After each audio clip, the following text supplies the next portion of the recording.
Fils et le Saint-Esprit. Amen. Nous sommes réunis en la présence de Dieu avec notre attente et portant avec nous les attentes du monde. Nous venons vers lui comme il vient à nous en Jésus. Il sait par expérience à quoi ressemble la vie des humains. Nous venons avec notre foi, mais aussi avec nos doutes. Nous venons avec nos espoirs, mais aussi avec nos peurs. Nous venons tels que nous sommes.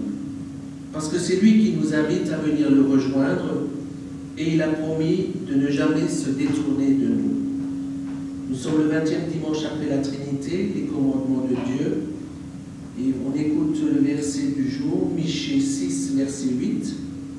On t'a fait connaître, ô homme, ce qui est bien, ce que le Seigneur exige de toi, rien d'autre, que respecter le droit, aimer la fidélité et t'appliquer à marcher avec ton Dieu.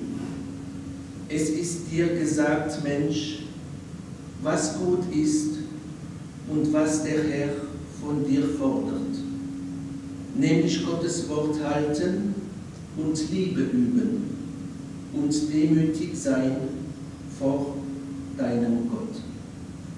Et je vous invite à entonner le premier chant dans le recueil français de 228, qu'aujourd'hui toute la terre, les strophes 1 à 4.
Dans un court instant un extrait du psaume 119. Ce psaume est le plus long chapitre de la Bible. Il comprend 22 strophes, autant que de lettres dans l'alphabet hébreu. Chacune des 22 lettres de l'alphabet hébreu sert d'initiale aux 8 versets des strophes successives. Il nous parle de la beauté de la parole de Dieu et sur la façon dont elle nous aide à rester purs et à grandir dans la foi. Suivre Dieu est un apprentissage qui ne s'arrête jamais. Les règles que Dieu donne sont des repères pour conduire sa vie, comme une flèche qui indique la bonne direction sur la route. Chercher à agir selon la volonté de Dieu, c'est apprendre à le connaître, c'est également découvrir son amour et s'en réjouir. Je vous invite à vous lever pour écouter un extrait du psaume 119. Heureux les hommes intègres dans leur voie, heureux ceux qui suivent la loi du Seigneur, heureux ceux qui gardent ses exigences, de tout cœur ils le cherchent. Jamais ils ne commettent d'injustice, ils marchent dans ses voies. Tes préceptes sont à garder avec soin, que ma conduite s'affermisse en faisant ta volonté. D'un cœur droit, je pourrais te rendre grâce, instruit de tes justes décisions. Tes commandements, je les observe, ne m'abandonne pas entièrement. Sois bon pour ton serviteur et je vivrai. Ouvre mes yeux aux merveilles de ta loi. Chantons la gloire au Dieu trois fois saint, Ihr seid den Vater.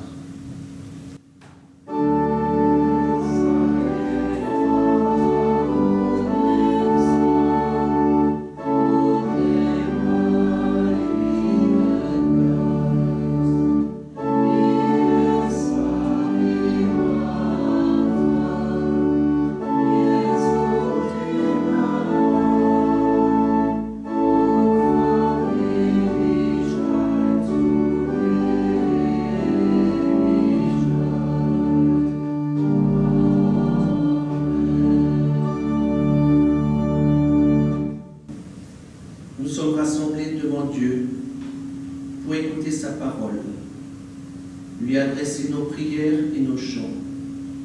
Prenons conscience de ce qui nous sépare de lui.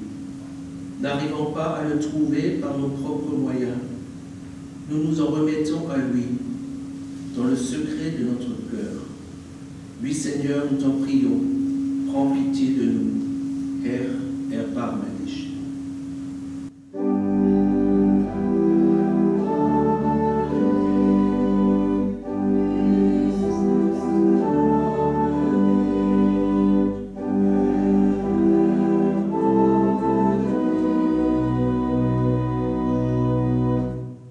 Dieu vous pardonne, il est riche en miséricorde et vous déclare, ne crains pas, car je t'ai racheté, je t'ai appelé par ton nom, tu m'appartiens.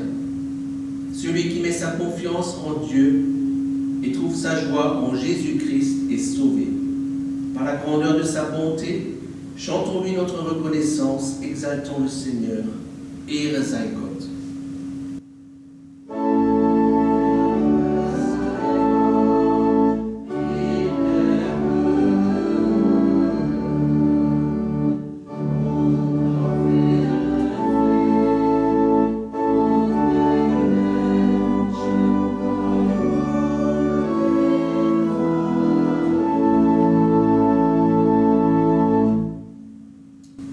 Seigneur Dieu, tu nous aimes d'une grande tendresse et tu nous donnes au-delà de ce que nous pouvons imaginer. Éveille en nos cœurs une si grande confiance que jamais nous ne doutions de cet amour. Par Jésus, le Christ notre Seigneur, qui vit et qui règne avec toi, Père et le Saint-Esprit, un seul Dieu, pour les siècles des siècles.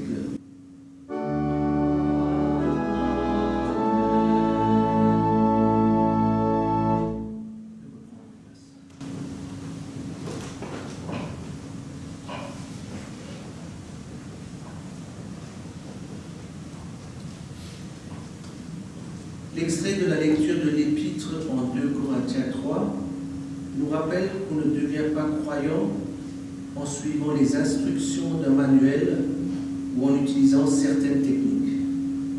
C'est effectivement un peu déroutant, car n'avons-nous pas parlé précédemment des lois et des commandements, et ne sommes-nous pas appelés à les suivre? Suivre les commandements et les règles, c'est le début. En quelque sorte, une première étape. En implorant son Saint-Esprit dans notre cœur, Dieu se fait l'auteur de notre conversion, de notre nouvelle naissance, et il nous fournit la force de vivre pour lui. Personne n'est en mesure d'assumer l'appel de Dieu en comptant que sur ses propres forces. Sans la puissance du Saint-Esprit, nos talents naturels s'essoufflent vite. Pour être témoins du Christ, il nous faut le caractère et la puissance particulière que seul Dieu donne. Sommes-nous prêts à nous lancer dans cette aventure et devenir des témoins du Christ, des témoins vivants et engagés? Nous écoutons en 2 Corinthiens 3, les versets 3 à 6.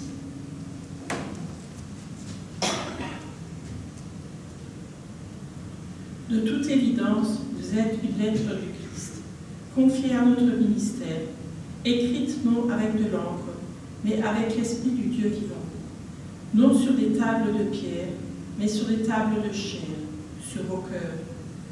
Telle est l'assurance que nous avons grâce au Christ devant Dieu. Ce n'est pas à cause d'une capacité personnelle que nous pourrions mettre à notre compte. C'est de Dieu que vient notre capacité.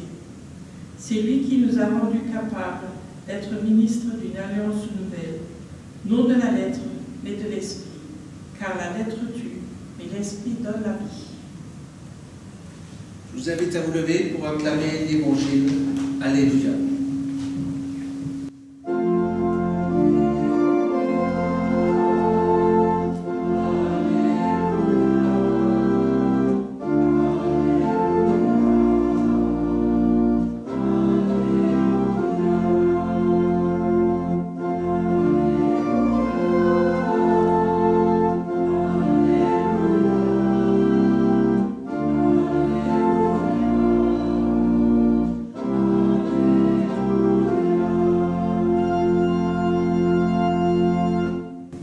L'évangile de ce jour se veut lui aussi un peu provocateur. Et cela à travers 2 points de vue qui interrogent et nous font réfléchir. Le premier sujet est celui du mariage et du divorce, et de l'attitude des uns et des autres. Déjà au temps de Jésus, l'engagement du mariage posait question. Jésus rappelle le projet de Dieu pour le couple et place l'homme et la femme devant leurs responsabilités. Pour Dieu, le mariage est un engagement fort. Malheureusement, dans certaines situations extrêmes, par exemple en cas de violence physique ou psychologique, le divorce devient la seule solution envisageable. Jésus souligne dans cet extrait que la volonté de Dieu concernant le mariage prime sur la permission accordée par Moïse de divorcer, mais il n'annule pas cette permission. Le second sujet est celui de la bénédiction des enfants. Cet épisode où des enfants veulent approcher Jésus, mais les disciples veulent leur barrer la route et les renvoyer à distance. Jésus a souvent essuyé des critiques parce qu'il consacrait du temps aux mauvaises personnes, de point de vue humain, comme par exemple les collecteurs d'impôts, les pécheurs, les enfants. Mais Jésus les prend à contre-pied. Il a toujours su voir et discerner ceux qui avaient le plus besoin de lui. Nous écoutons dans l'évangile de Marc 10 des extraits des versets 2 à 16. Les pharisiens s'avancèrent et pour tendre un piège à Jésus, ils lui demandèrent si c'est permis à un homme de répudier sa femme. Il leur répondit: « Qu'est-ce que Moïse vous a prescrit ?» Ils dirent: « Moïse a permis d'écrire un certificat de répudiation et de renvoyer sa femme. » Jésus leur dit: « C'est à cause de la dureté de votre cœur qu'il a écrit pour vous ce commandement. Mais au commencement du monde, Dieu les fit mâles et femelles. C'est pourquoi l'homme quittera son père et sa mère et s'attachera à sa femme, et les deux ne feront qu'une seule chair. Ainsi, ils ne sont plus deux, mais une seule chair. Que l'homme donc ne se sépare pas de ce que Dieu a uni. » À la maison, les disciples l'interrogeaient de nouveau sur ce sujet. Il leur dit: « Si quelqu'un répudie sa femme et en épouse une autre, il est adultère à l'égard de la première. Et si la femme répudie son mari et en épouse un autre, elle est adultère. » Des gens lui amenaient des enfants pour qu'il les touche, mais les disciples les rabouèrent. En voyant cela, Jésus s'indigna et leur dit: « Laissez les enfants venir à moi, ne les empêchez pas, car le royaume de Dieu est à ceux qui sont comme eux. En vérité, je vous le déclare, qu'il n'accueille pas le royaume de Dieu comme un enfant, n'y entrera pas. Il les embrassait et les bénissait en leur imposant les mains. Seigneur, ta parole est la vérité, enseigne-nous à marcher selon ta vérité. Globe Saïdi au Christ.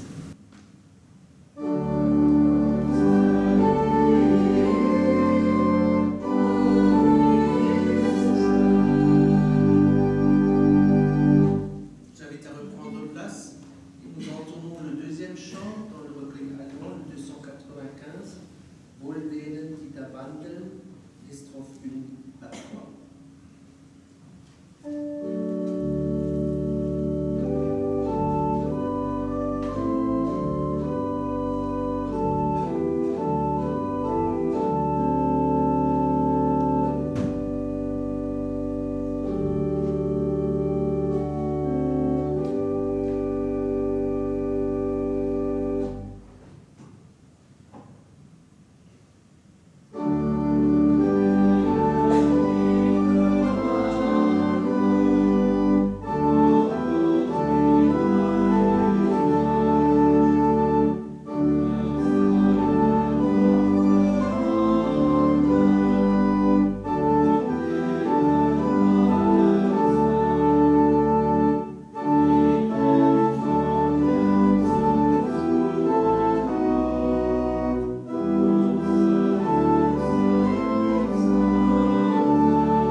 Cette chanson de Gérard Blanc, sortie en 1987.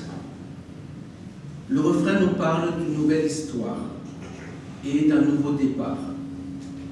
Suite à une épreuve dans notre vie, une rencontre, un événement particulier, un concours de circonstances, il nous arrive également de démarrer une nouvelle histoire, une nouvelle vie, une nouvelle orientation.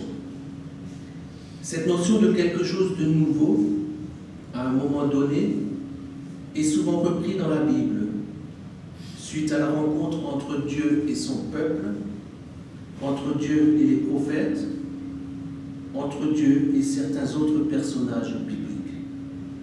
Il en est de même dans l'histoire de Noé, où l'on voit qu'après le déluge, Noé repart sur une nouvelle base, une nouvelle terre, pour une nouvelle aventure qui se concrétise par une alliance entre Dieu et Noé.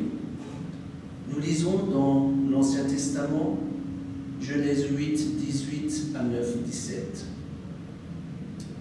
Noé sortit donc avec ses fils, sa femme et les femmes de ses fils, tous les animaux, tous les reptiles, tous les oiseaux, tout ce qui va et vient sur la terre, sortirent de l'arche par famille. Noé bâtit un autel au Seigneur. Il prit parmi tous les animaux purs et tous les oiseaux purs des victimes qu'il offrit en holocauste sur l'autel. Le Seigneur respira l'agréable odeur et il se dit en lui-même, « Jamais plus je ne maudirai le sol à cause de l'homme. Le cœur de l'homme est enclin au mal dès sa jeunesse, mais jamais plus je ne frapperai tous les vivants comme je l'ai fait. Tant que la terre durera, semailles et moissons, froidure et chaleur, été et hiver, jour et nuit, jamais ne cesseront. Dieu dit encore, voici le signe de l'alliance que j'établis entre moi et vous, et avec tous les êtres vivants qui sont avec vous, pour les générations à jamais. Je mets mon arc au milieu des nuages, pour qu'il soit le signe de l'alliance entre moi et la terre. Lorsque je rassemblerai les nuages au-dessus de la terre, et que l'arc apparaîtra au milieu des nuages, je me souviendrai de mon alliance qui est entre moi et vous et tous les êtres vivants. Les eaux ne se changeront plus en déluge pour détruire tout être de chair. L'arc sera au milieu des nuages, je le verrai, et alors je me souviendrai de l'alliance éternelle entre Dieu et tout être vivant qui est sur la terre.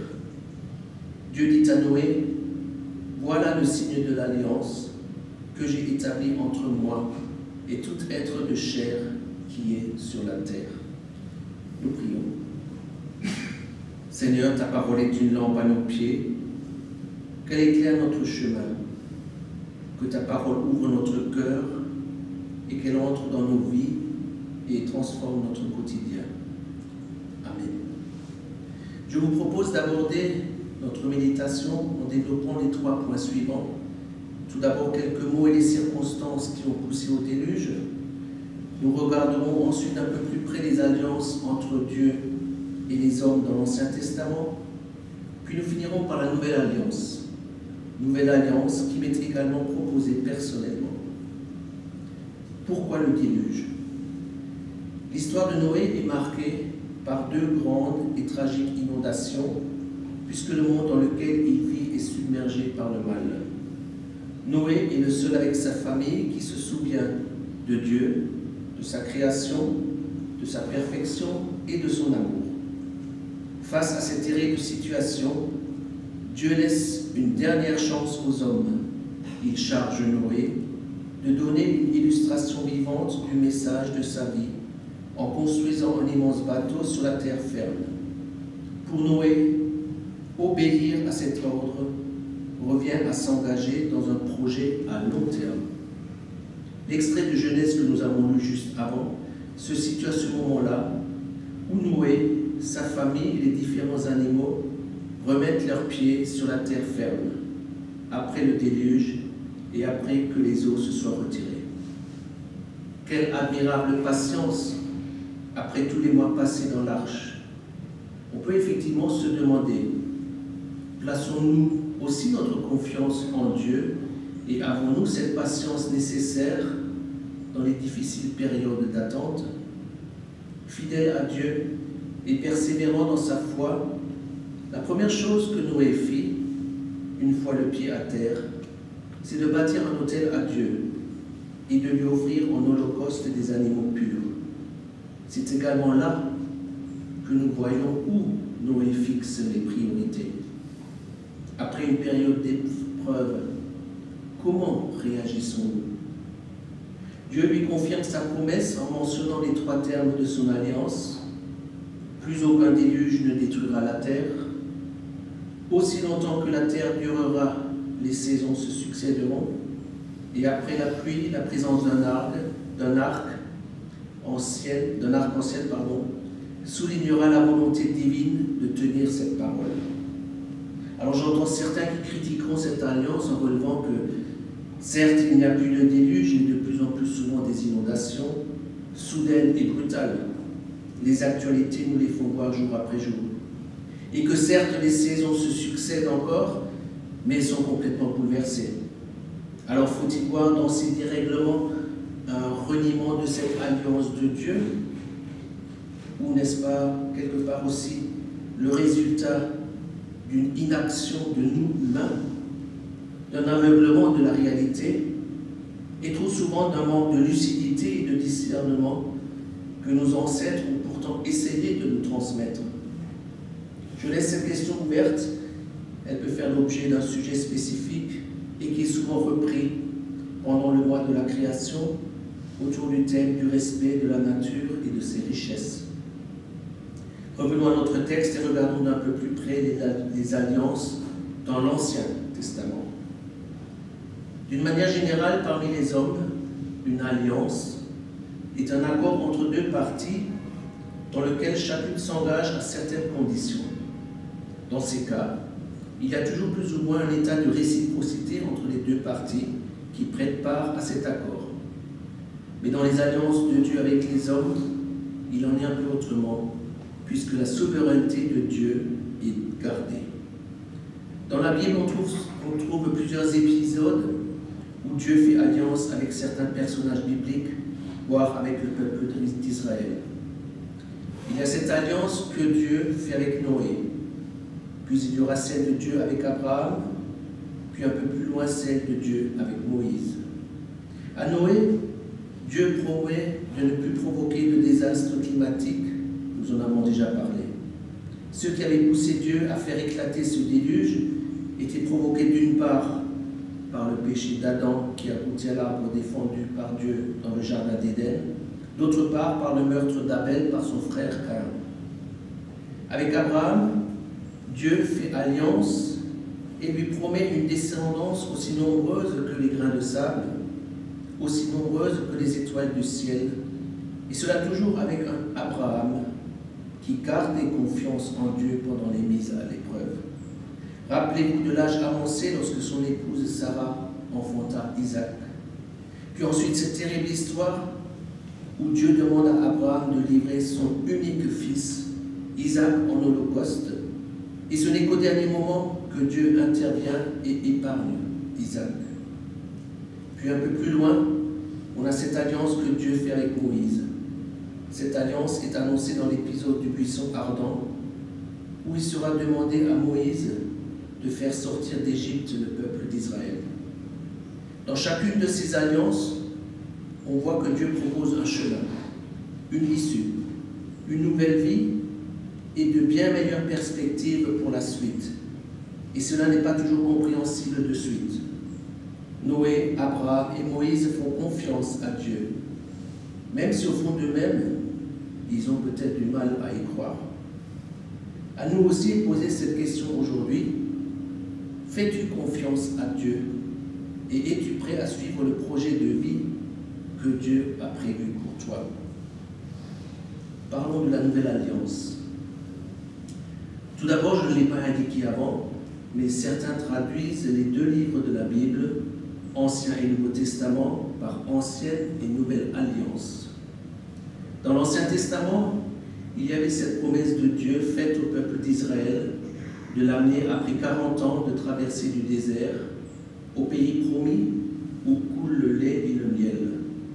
Dans cette promesse, ou plus exactement dans ce contrat, et donc cette alliance, Dieu a donné à Moïse et au peuple les 10 commandements. Et les livres de l'Ancien Testament le décrivent bien.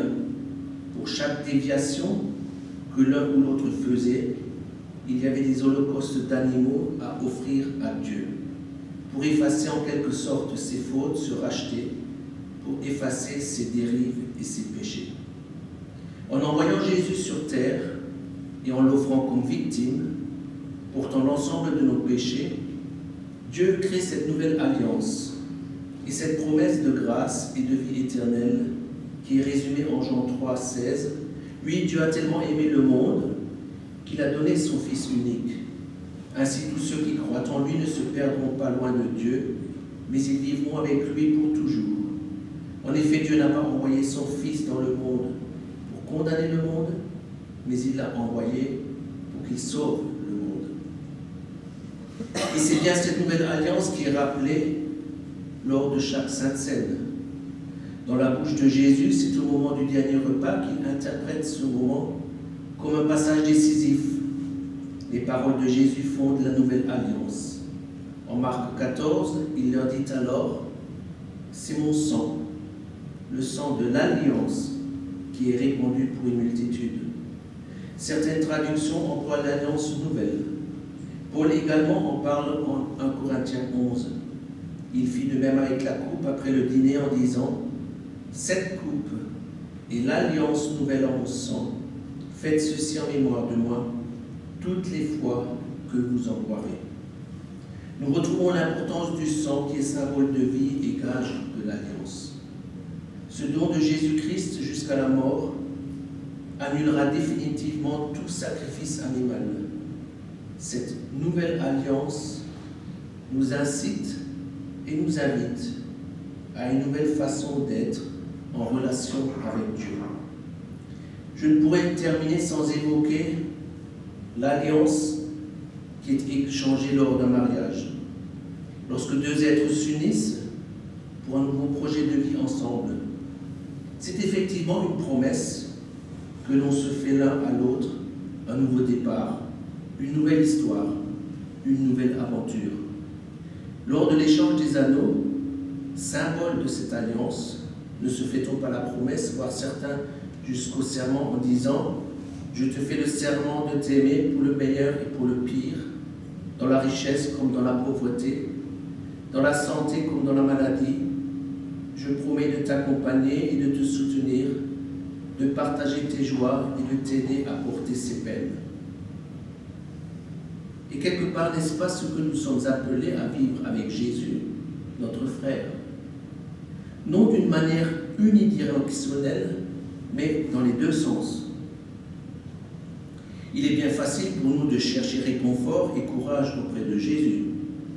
Mais savons-nous également l'entendre et l'écouter lorsqu'il nous demande de nous engager à ses côtés et de le suivre sur le chemin qu'il nous trace? À cette grâce, à cette vie éternelle, à cette nouvelle naissance que le Seigneur nous offre, par cette nouvelle alliance qu'il nous propose, sommes-nous prêts à nous y engager comme un jeune couple, confiant et plein d'amour, prêt à affronter maux et merveilles? Aux futurs mariés à qui l'on demande la main, sommes-nous prêts à donner notre main à Jésus qui nous la demande et nous attend? Serons-nous prêts à laisser passer à notre doigt l'anneau de l'alliance divine?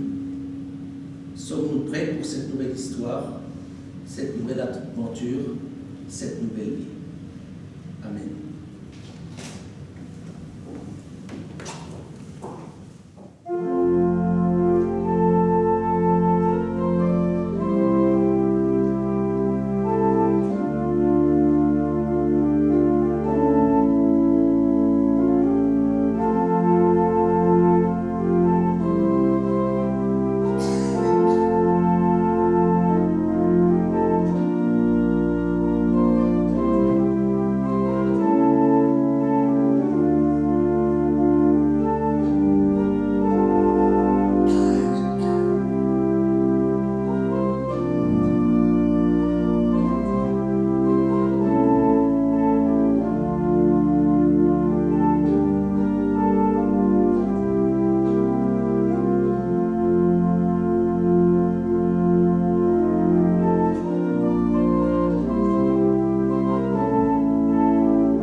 crois en Dieu, le Père Tout-Puissant, Créateur du ciel et de la terre. Je crois en Jésus-Christ, son Fils unique, notre Seigneur, qui a été conçu du Saint-Esprit et qui est né de la Vierge Marie. Il a souffert sous Ponce Pilate. Il a été crucifié. Il est mort. Il a été enseveli. Il est descendu aux enfers. Le troisième jour, il est ressuscité des morts. Il est monté au ciel. Il est assis à la droite de Dieu, le Père Tout-Puissant, et il viendra de là pour juger les vivants et les morts. Je crois au Saint-Esprit, la Sainte Église universelle, la communion des saints, la rémission des péchés, la résurrection de la chair et la vie éternelle. Amen. Vous pouvez reprendre place.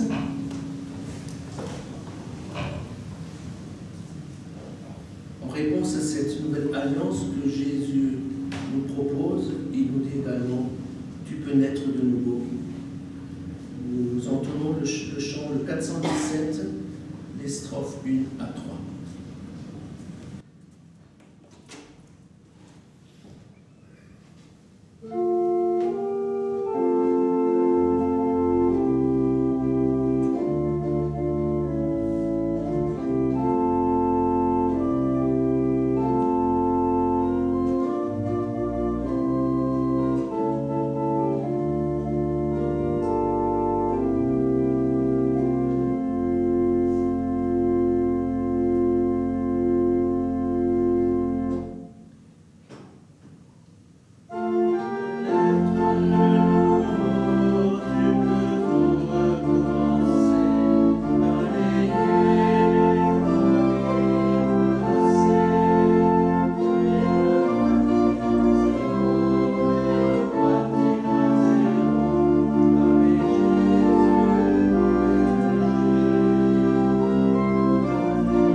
Je fais partie de la paroisse de Fürschhausen-Marmoutier-Bolsheim, près de Saverne. Pour les annonces, j'avais annoncé le culte de la semaine prochaine à Erkartswiller à 10 h. Je ne sais pas s'il y a d'autres choses à annoncer. Je vous invite à vous lever pour la prière d'intercession. Dieu notre Père, nous te prions pour les enfants du monde, qu'ils trouvent l'amour d'un père et d'une mère. Pour les enfants qui souffrent de la cruauté des hommes, qu'ils trouvent paix et joie auprès de Dieu. Pour les enfants qui vivent avec un handicap, qu'ils trouvent la liberté auprès de Dieu. Pour les enfants qui ne sont ni désirés ni aimés, qu'ils découvrent l'amour infini de Dieu. Pour pour les enfants qui sont orphelins, qu'ils trouvent un foyer qui les accueille. Pour les enfants qui sont heureux, qu'ils apprennent à partager leur bonheur. Dieu notre Père, ton amour veille sur tous les enfants du monde, afin qu'ils puissent grandir en grâce et en sagesse. Dans le silence, confions à Dieu ce qui nous tient particulièrement à cœur, nos préoccupations, nos doutes, nos interrogations, chacun pour soi pendant un instant de silence.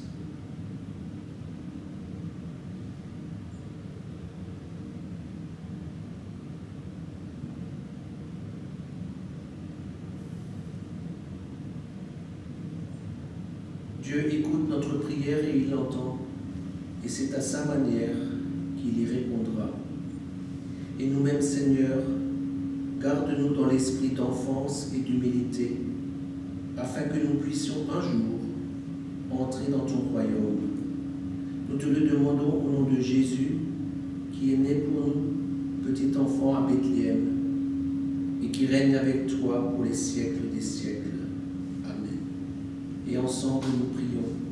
Notre Père qui es aux cieux, que ton nom soit sanctifié, que ton règne vienne, que ta volonté soit faite sur la terre comme au ciel. Donne-nous aujourd'hui notre pain de ce jour. Pardonne-nous nos offenses, comme nous pardonnons aussi à ceux qui nous ont offensés. Et ne nous laisse pas entrer en tentation, mais délivre-nous du mal, car c'est à toi qu'appartiennent le règne, la puissance et la gloire, pour les siècles des siècles. Amen. Nous continuons avec le dernier chant, le 171 dans le recueil allemand, les strophes 1 à 3. Si vous restez debout, vous pouvez sinon vous asseyez, comme vous voulez.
À vous lever pour l'envoi et la bénédiction. Allons en paix, frères et sœurs, dans ce monde si difficile à habiter, ce monde aux possibilités étonnantes et qui semble parfois avoir perdu la tête. Chaque jour, pensez à votre Dieu, pas n'importe quel Dieu, le Dieu de votre vie. Il vous guidera, il orientera vos choix, il apaisera votre crainte de l'inconnu. Il vous évitera les paroles douteuses et vous aidera à trouver votre route. réfléchissez beaucoup, soyez intelligents, recherchez la beauté, trouvez le meilleur, soyez contents et heureux. Prenez garde au mal, pensez à l'amour. Puissiez-vous le trouver, et que votre Dieu, le Dieu de votre vie, vous donne la paix. Oui, que le Seigneur te bénisse et te garde, que le Seigneur fasse briller sur toi son visage et t'accorde sa grâce, que le Seigneur tourne vers toi son visage et te donne la paix.